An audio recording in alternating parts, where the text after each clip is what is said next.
Ya, itulah kalau kita berangkat ke situ. Nah, saya kira kemungkinan untuk bahwa dalam situasi tertentu yang apalagi situasi terdesak bisa saja Surya Paloh itu lompat ke Gerindra, ungkapnya. Tapi kalau misalnya dalam konteks Surya Paloh mendukung Prabowo, menurut saya itu agak sulit kalau pilihannya. Kalau Megawati mendukung Prabowo masih mungkin, karena Megawati dihadapkan pada pilihan yang dilematis. Sementara Surya Paloh tidak dilematis. Pilihannya terhadap Anies Baswedan itu adalah sudah pilihan yang tepat menurut saya. Dan untuk kepentingan yang strategis mudah saja. Kalau Anies menang maka dia jadi kingmaker, orang yang dihormati, orang yang dituakan di dalam pemerintahan. Tapi kalau seandainya Anies gagal, maka perahu Nasdem bisa dirapatkan dengan siapapun yang menang, seperti taktik atau strategi Golkar. Jadi nggak juga susah bagi Surya Paloh untuk katakanlah berubah.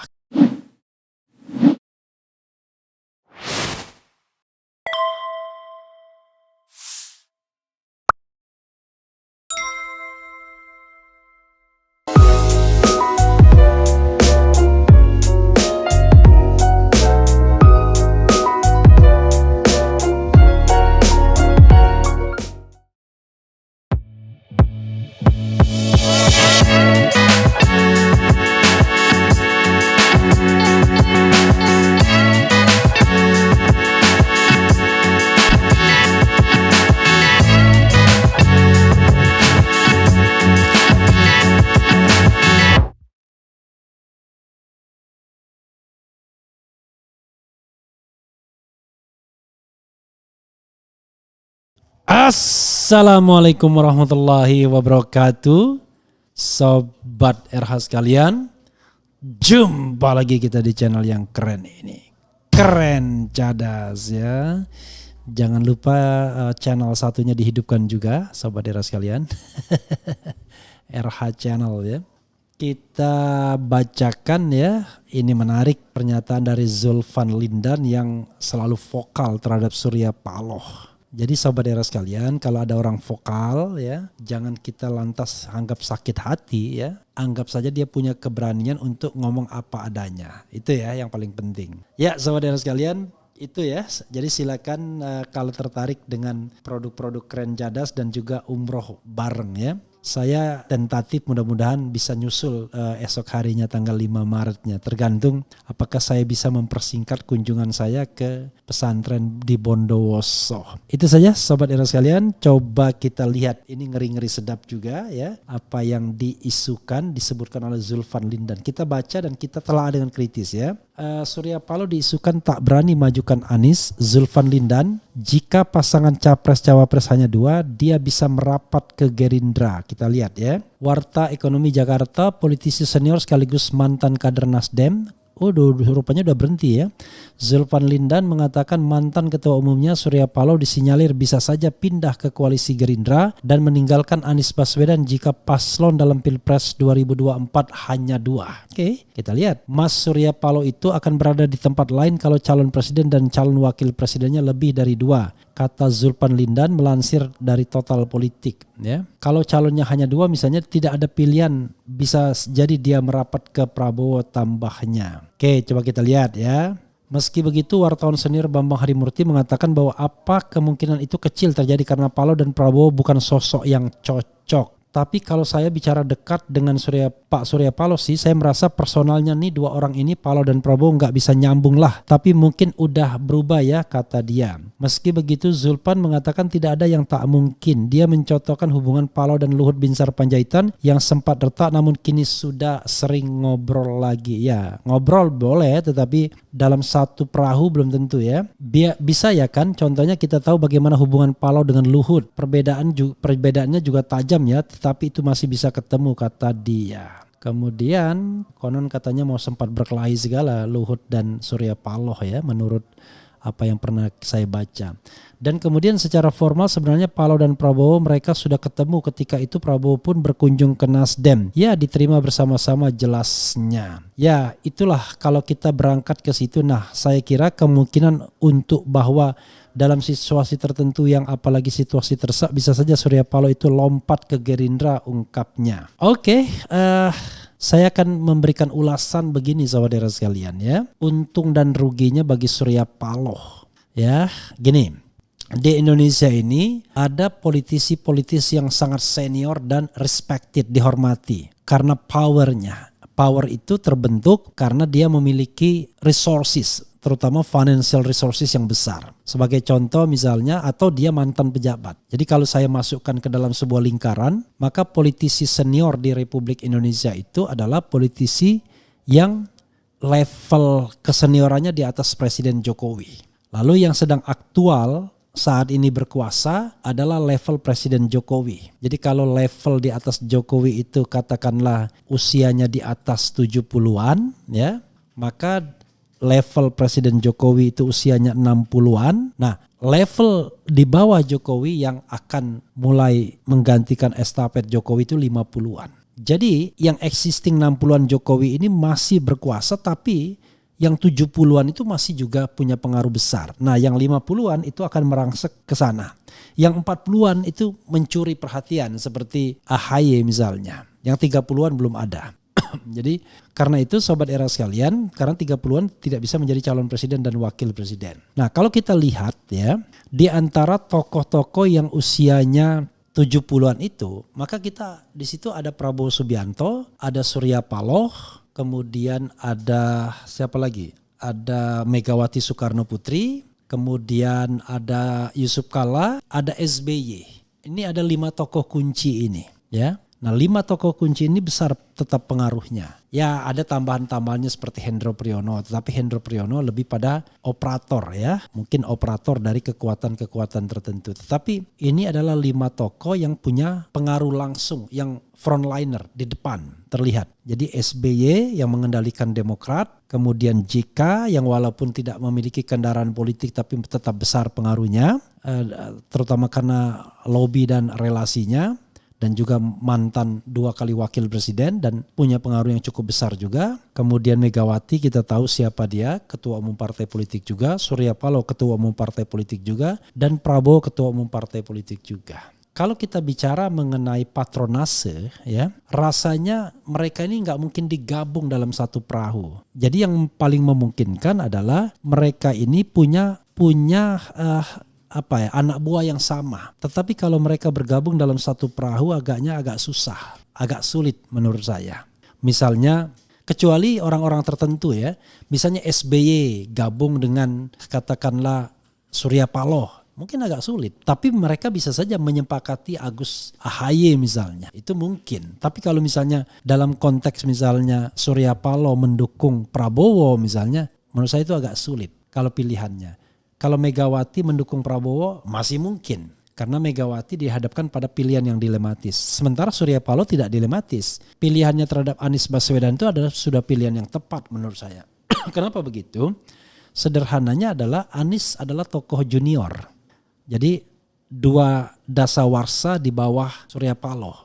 Jadi sebagai yang senior, Anies diharapkan merangsek, maka senioritas Surya Paloh itu akan membuat dirinya nyaman ketika berhadapan dengan Anies, kalaupun Anies terpilih sebagai presiden. Tapi kalau Prabowo menjadi presiden, mungkin gak nyaman bagi Surya Paloh untuk katakanlah ngomong, mempengaruhi kebijakan dan lain sebagainya. Jadi sebagai kingmaker, Surya Paloh pasti lebih nyaman ke Anies Baswedan. Nah, dan untuk kepentingan yang strategis mudah saja. Kalau Anies menang maka dia jadi kingmaker, orang yang dihormati, orang yang dituakan di dalam pemerintahan. Tapi kalau seandainya Anies gagal, maka perahu Nasdem bisa dirapatkan dengan siapapun yang menang, seperti taktik atau strategi Golkar. Jadi nggak juga susah bagi Surya Paloh untuk katakanlah berubah. Karena misalnya Ganjar dan PDIP. Surya Paloh mungkin susah berkomunikasi dengan Megawati, tapi tidak dengan Ganjar Pranowo pastinya. Hanya memang kalau Ganjar yang menang, sejauh mana cengkeraman PDIP menganggapnya sebagai petugas partai seperti kepada Presiden Jokowi. Tapi menurut saya Ganjar tidak akan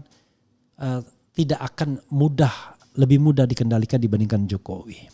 Kalau Jokowi saja melawan, apalagi Ganjar Pranowo. Makanya tidak heran kalau Megawati kemudian agak was-was juga dengan sosok ini ya. Karena Ganjar orang yang jauh lebih sophisticated, jauh lebih canggih ya. Jauh lebih tahu medan, jauh punya lebih banyak wibawa dan jaringan yang barangkali justru akan jauh mengalahkan Puan Maharani sekalipun ya. dan tokoh-tokoh senior lainnya. Apalagi Megawati tidak ada lagi di kepemimpinan atau step down nantinya. Oke, itu yang saya lihat ya. Jadi analisis Zulfan Lindan menurut saya enggak juga ya. Jadi misalnya dua calon itu Prabowo versus Anies, saya kira tetap akan ke Anies Baswedan Surya Palohnya. Hanya nanti dia bisa bernegosiasi. Kalau nanti kalah ya dia bisa gabung dengan pemerintahan. Toh yang gabung itu Surya Paloh bukan Anies. Jadi kalau dia gabung dia tidak akan dimaki-maki seperti halnya Prabowo bergabung dengan pemerintahan Presiden Jokowi karena dia bukan calon Surya Paloh. Gitu. Tapi kalau menang dia menjadi kingmaker. Jadi itu analisis saya ya. Kalau bagaimana dengan 3 calon akan dia lompat? Enggak juga, dia tetap ke Anies Baswedan. Karena dia melihat hal yang strategis. Kecuali ada tekanan-tekanan yang luar biasa. Salah satu tekanan misalnya Johnny G. Plate yang diendus-endus mau dijadikan tersangka misalnya, ya itu salah satu bentuk tekanan juga. Tetapi apakah tekanan itu akan membuat Surya Paloh mundur akhirnya? Konon ya, bisik-bisik tetangganya justru karena bernegosiasinya gagal untuk tidak melanjutkan kasus ini, makanya kemudian dia terus go forward untuk mencalonkan Anies Baswedan.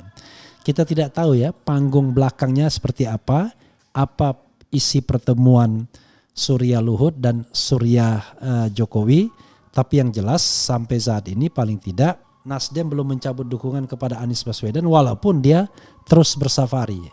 Tapi dugaan saya walaupun dia terus bersafari, yang dia lakukan, Nasdem lakukan barangkali adalah ingin menarik koalisi istana ke dalam koalisinya.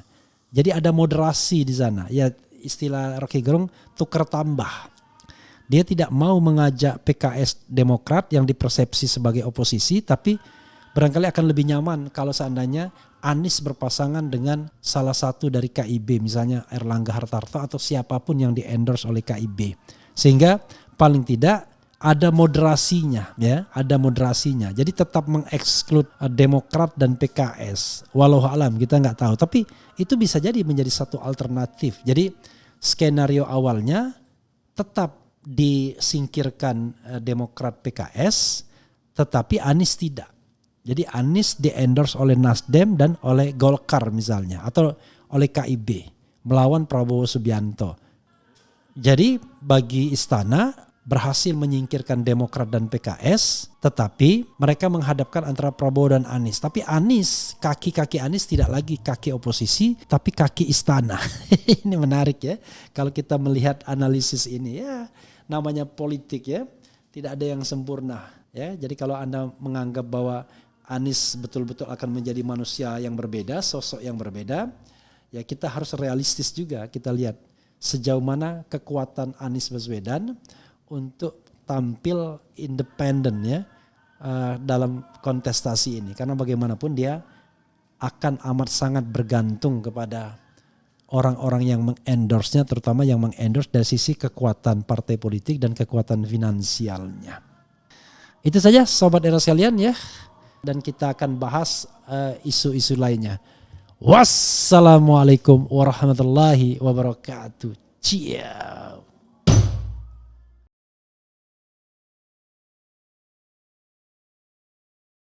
Assalamualaikum warahmatullahi wabarakatuh. Sobat RH sekalian, jumpa lagi kita di channel yang keren ini. Keren cadas ya, ada telepon. Keren cadas. Ya Sobat Era sekalian, kalau tadi kita membahas ada partai besar yang merapat ke Anies. Nah, ini kita membahas politisi ini yang makin pesimis. Katanya ada upaya untuk mendeadlockkan pencalonan Anies Baswedan. Masuk akal. Jadi upaya mendeadlockkan jalan, tetapi konstelasi politik yang baru bisa juga terjadi. Misalnya ya sudah saya sebutkan kan, kalau upaya mendeadlockkan itu misalnya ya deadlock mengenai calon wakil presiden. Karena wakil presidennya deadlock ya sudah bubar. Tapi jangan lupa mungkin saja ada konstelasi politik baru yang lepas dari cengkraman istana misalnya, yang tiba-tiba bergulir menggelinding begitu saja. Jangan lupa ya, Sobat Era sekalian, misalnya pencalonan itu bulan September, tentu Presiden Jokowi juga akan melihat kalau misalnya terjadi, katakanlah dia mengambil tindakan-tindakan untuk memberikan punishment kepada mereka yang mencalonkan Anies Baswedan misalnya, kan bisa juga kemudian ketika Anies benar-benar menang, yang sulit kan dia sendiri. Jadi ada soal-soal di situ juga yang harus kita pertimbangkan. Tapi ya kita baca dulu ya. Kita baca dulu dari Newsworthy ya, Warta Ekonomi. Gak usah berharap bagaimanapun caranya Anies bakal batal dicalonkan Nasdem. Ada upaya deadlock. Bener nggak ya? Politikus senior Partai Nasdem Zulfan Lindan menilai semakin jauh potensi Anies Baswedan untuk menjadi calon presiden usai pertemuan Luhut Binsar Panjaitan dan Surya Paloh. Itu karena besar kemungkinan pertemuan keduanya di London pada akhir tahun 2022 lalu juga membicarakan tentang Anies yang dicalonkan oleh Nasdem. Zulfan menilai orang seperti Surya Paloh tidak bisa jauh dari kekuasaan sehingga besar kemungkinan Surya berusaha memperbaiki hubungan dengan Presiden Joko Widodo Jokowi. Buat Surya Paloh kan yang penting selamatkan dirinya dulu lah. Anies itu soal kedua. Kecuali kalau Anies betul-betul bisa maju sebagai capres dan menang. Nah itu dia akan ke Anies, ujar Zulfan dikutip Newsworthy dari kanal YouTube Total Politik. Apalagi Demokrat dan PKS yang berpotensi bergabung juga tampak masih bermanuver dengan bertemu dengan partai politik lain. Sekarang dia lihat kok tampaknya tambah jauh ini menjadi capres. Ada pertemuan Demokrat dengan Gerindra, kemungkinan PKS dengan begitu, ini jaraknya semakin jauh dengan Nasdem. Kemungkinan ini membuat dia semakin ragu dengan pencapresan Anies selanjutnya. Hal itu yang akan dijadikan alibi batal mencalonkan Anies oleh Nasdem. Padahal koalisi perubahan bisa saja terwujud seandainya Nasdem memberikan jatah calon wakil presiden pada Agus Harimurti Yudhoyono AHY. Orang tahu Demokrat minta AHY adalah calon wakil presiden karena Demokrat mengatakan demikian. Dari pihak Nasdem mengatakan kami nggak setuju. Ini kan jadi nggak ketemu. Akhirnya apa? Bukan salah kami dong kalau batal mencapreskan Anies, ujar Zulfan. Padahal AHY masih memenuhi kriteria sebagai cawapres yang pernah disebut Anies, yaitu elektabilitas AHY yang cukup bagus dan memiliki partai. Kalau dilihat dari sudut itu kayaknya ada upaya untuk deadlock. Nah ini nggak boleh terjadi. Yang jadi korban siapa? Ya Aniesnya lah. Aniesnya yang jadi korban, pungkas Zulfan. Ya Sobat RH sekalian, ini tentu ketika kita masih melihat koalisi perubahan yang 3 partai itu ya. Jadi deadlocknya di wakil presiden. Tapi jangan lupa Nasdem bisa juga menggandeng Golkar, ya kan? Coba kita sigi ya. Mana yang lebih Anda pilih?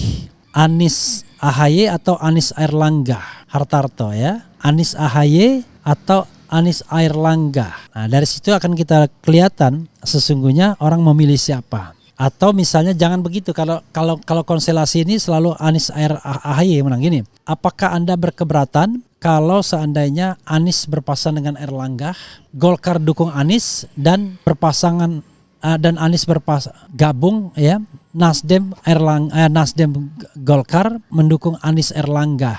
Kurang lebih begitulah ya. Apakah Anda berkeberatan? Tidak. Apakah keberatan? Tidak keberatan ya. Bukan setuju tidak setuju, tapi keberatan tidak keberatan. Kita ingin melihat apakah sesungguhnya Sobat Era sekalian kalau ada konstelasi baru dan konstelasi baru itu bernama Anies Airlangga, apakah akan juga tidak berkeberatan? Artinya, Demokrat bisa kejungkal, bisa ketendang. Sementara PKS ya duduk manis lah.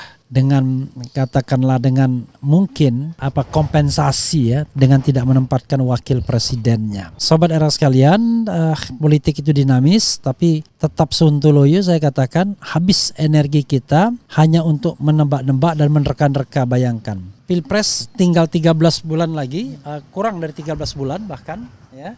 Sementara kita masih disibukkan untuk menerka-nerka siapa yang akan menjadi calon presiden kita ya.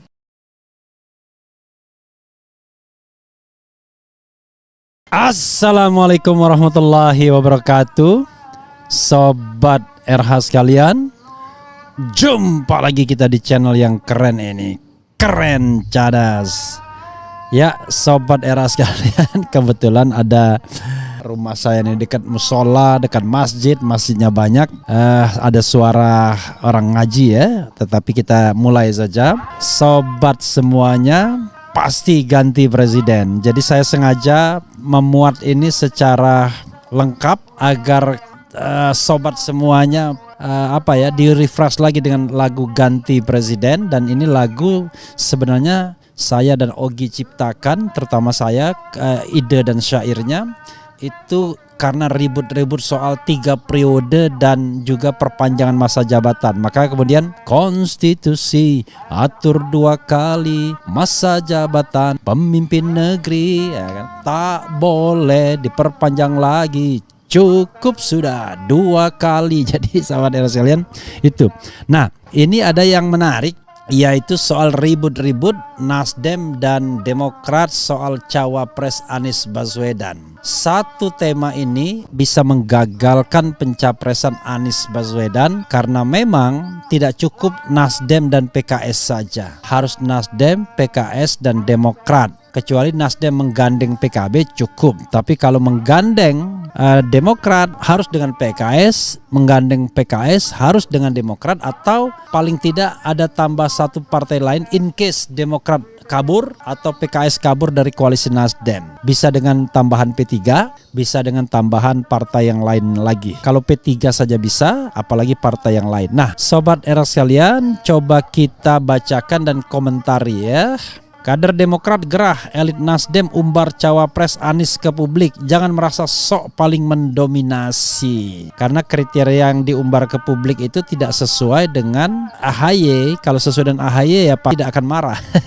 Suara.com, kader Partai Demokrat yang juga menjabat wasekjen partai berlambang bintang Mercy, Johnson Sitindaun, panas dengan perilaku elit Partai Nasdem yang kerap mengumbar bakal calon wakil presiden cawapres kepada publik. Dalam cuitannya ia menyebut nama Ahmad Ali, wakil ketua umum Partai Nasdem yang kerap menyebut sejumlah nama cawapres kepada publik. Pokoknya Bang Ahmad Ali ini tiap minggu ada terus nama baru keluar dari mulutnya. Lama-lama koalisi ini bubar karena pernyataan-pernyataannya. Hehehe, tulisnya melalui akun Twitter @Johnson_JSP ya. Jadi ada hehehe-nya. Ia bahkan mengingatkan Ahmad Ali soal koalisi perubahan yang sedang dalam tahap menuju deklarasi setelah sebelumnya dibentuk tim kecil, sehingga tiap nama yang diusulkan harus dibahas di dalam tim kecil tersebut. Secara resmi kan sudah ada tim 3 partai yang kita bentuk untuk bahas ini. Jika ada usul nama, ide disampaikan lewat itu, bukan diumbar ke publik, sambungnya. Tak hanya itu, ia mengemukakan kalau kader 3 partai yang akan mengusung koalisi perubahan untuk tertib komunikasi ke publik. Apalagi selisih jumlah kursi di DPR antara ketiga partai politik tersebut tipis. Jadi mari kita kader 3 partai ini tertib komunikasi ke publik. Karena beda kursi Nasdem, Demokrat, PKS itu tipis-tipis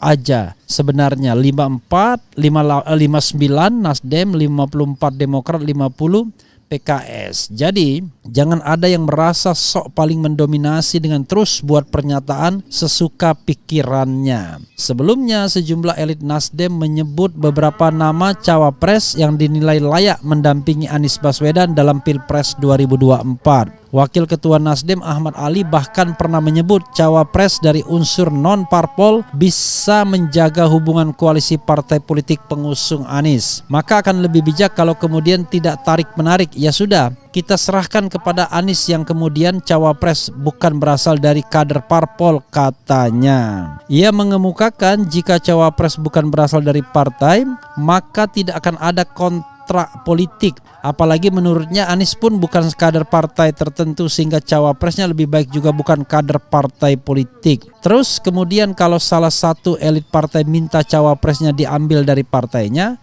terus kalau 2 partai gimana? Akibatnya yang terjadi adalah transaksional kan? Kita ingin menghilangkan hal-hal seperti itu, ujarnya. Sementara di kesempatan yang berbeda, Ahmad Ali juga mengatakan penentuan sosok cawapres harus fokus pada kriterianya. Nasdem setuju untuk mencari calon presiden itu tidak perlu.